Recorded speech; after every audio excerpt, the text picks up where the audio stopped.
Welcome to the official YouTube channel for the Colin Cowherd Podcast. Go on, hit the subscribe button. There you go, right down there. If you want to be among the first to hear my weekly takes, NFL, college football, more, right there.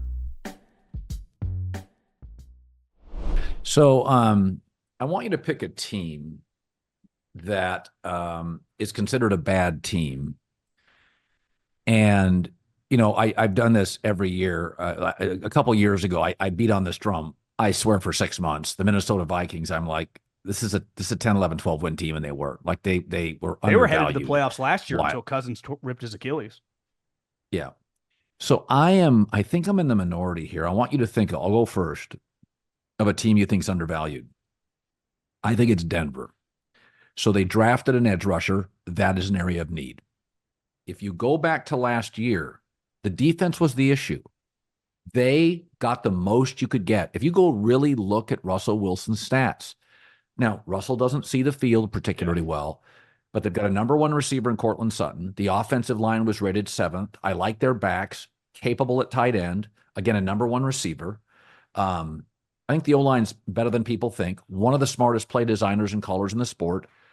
The Raiders are not going to be great. The Chargers will probably take a while to get where they want to get. They're not going to be terribly explosive vertically. The Chargers can beat teams, but they're a little bit like Kansas City last year. They're not blowing people out. He's going to try to play in 20 to 17 type games every week.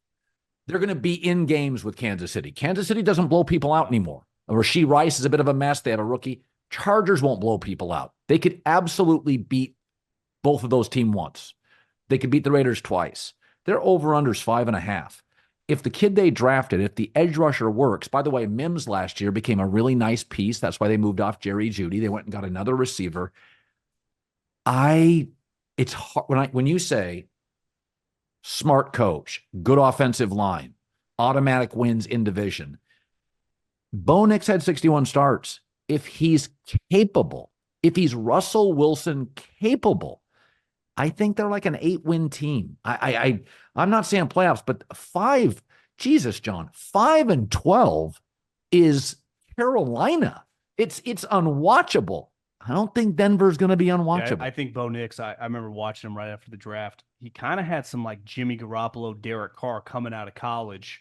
And when those guys were young, they would have been perfect for Sean Payton when he was transitioning away from Drew Brees. You know, this team, win-loss wise, they've been in the mix, but no one really took them that seriously. Seattle's offensive personnel is pretty awesome. I mean, DK Metcalf's like Terrell Owens. Jackson Smith. Oh, their backs and receivers Walker, are great. They've improved the offensive line. Their defense, for a team that's drafted defense, that's traded for defense, has been anemic these last 2 years, which is crazy because you remove the last 3-year stretch. Pete Carroll's easily one of the best defensive minds over the last 30-plus years, right? But it fell apart at the end. Geno Smith, I'm not the biggest believer, but he has not really been their issue of just being competitive. It's their defense. They couldn't stop a soul. Well, they get the boy genius from Baltimore, who easily had the best defense in the league last year. Listen, Stafford's already kind of bitching and moaning. I need a little more money. And Stafford was awesome last year, but that elbow goes. We've seen what happens if he's on the shelf. It's one thing if he misses one game. It's another thing if he misses a month and a half. You know, he's the linchpin of the whole operation. If something were to happen to Stafford, I could see Seattle being right there. Because you can already tell, are the Rams, do we really want to double down on this? It was an awesome season. Can we just play out the contract? To me, Seattle's a quarterback away in the next couple of years. I'm sure Schneider's going to be all over them in the draft this year. I think that they are a very unique spot, equipped in the future. If they could ever find, just even get their Brock Purdy or just a guy that's really good, cheap contract, they would be a problem, because what Mike McDonald did these last 2 years, and specifically last year, he embarrassed Kyle Shanahan on Christmas night. I had a buddy on the Baltimore Ravens staff. They were all calling him boy genius around the room. He is a special defensive schematic guy. And we question that side of the ball, running a team, but he does inherit players everywhere on offense. And we'll see. I mean, Ryan Grubb, a lot of success coaching. Now, going to the NFL is a little bit different, but what he just did in Washington, a lot of NFL people are watching. I'm not shocked that John, and They hired him to be the offensive coordinator. So they're a team I would say this year is going to be interesting, but they're a Bo Nix, whoever their guy is over the next couple of years, away from being like they could be a problem. All right, let's flip it. Let's find a team that we think is a bit overvalued. I want to pull back on Houston so badly, but Jesus, I just love everything they're doing. Every move they make, every draft pick, I love what Houston's They got doing. a good coach, and what their quarterback does is sustainable. He's a pocket quarterback. So, I think about this. I really do wonder if Aaron Rodgers is upright. The Miami Dolphins concern me. Basically, it's a three-headed team. It's Jalen Waddle, Tyreek Hill, and Tua. Tua was healthy last year, one of the only healthy years of his life. The Jets, if Aaron's upright, are going to be much better. New England's bad. Those are 2 wins. Buffalo's Buffalo. Their schedule's not easy. The AFC, here comes Burrow. Deshaun Watson's coming back. Aaron Rodgers is coming back. Shit, man. Last year was the year the getting was good if you're an AFC team. Like it was everybody's banged up. Trevor Lawrence wasn't healthy. Anthony Richardson got hurt. CJ Stroud's a baby. Didn't the Dolphins have like a 4-game lead after Thanksgiving? I mean, how the hell did they blow that division? And I look at Miami and I'm like, I could just see this thing with a little injury to Tua early. I could see it nosediving. I think Miami's the team that I think to myself, God, last year they're literally weather affected when they go north and later in the season. Miami's the team that everybody's high on.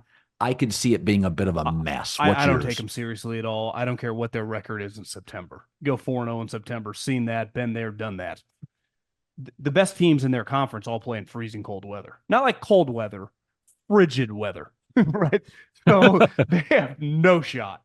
I think the Colts are a team that I'm high on. Their coach is a stud. Your guy Ballard has done a really good job. I think their roster is really good. They were a bad Gardner Minshew swing route from beating the Houston Texans and winning the division. Yep. But their quarterback has played. He's much more physically gifted and much more talented. But a little Trey Lancey, he just hasn't played much football over several years now. So you're very dependent on this guy. It's like, well, if he's awesome, well, yeah, I mean, I haven't really seen him on the field. And then last year, it's one thing to get hit by Ray Lewis, right, or John Lynch in their prime and get a broken shoulder or whatever. He had some injuries where you're like, I didn't even think that hit was that violent. And the thing about football is some guys are just durable. This guy never missed a game in 15 years. Eli. Yeah. Look at Jerry Rice's career 16 for 16. So it just goes on forever. The occasional you break a leg or whatever, but like you start having concussions, shoulder issues, that concerns me. I'm probably going to pick them to make the playoffs, but I can't feel good. I mean, their quarterback has played a combined, I don't know how many games he played last year, 3 or 4. And then before coming out of college, he had played 13 career games. That's the thing with this class, right? Penix has been playing for 6 years. Bo Nix, 61 career starts. Caleb Williams started every game after Oklahoma told Spencer Rattler to go, to the Pine. J.J. McCarthy, like you've seen these guys be on the field for a long time.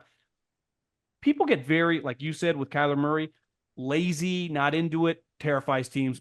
Half the league's just out. The injury stuff is tough because you're like, well, what if just a weird couple year stretch and then he plays 7 straight years? Or what if it's just something that snowballs? You really don't know. You're just completely taking an educated guess. Half the times the doctors tell you we can't draft this guy. This guy goes on to have an 8-year career, and the doctor tells you to draft this guy. He's got a degenerate knee. So it's tough. But that is going to concern me picking them. But if I pick the Bengals, isn't Joe Burrow's wrist injury that I don't know if you read about it. It's not like a broken leg or an ACL that's basically feels like 100% recovery. It's a much smaller percentage. Not arthritis, but pain and just the throbbing as you're working back from it is unavoidable. He's a quarterback, so he kind of needs to use it.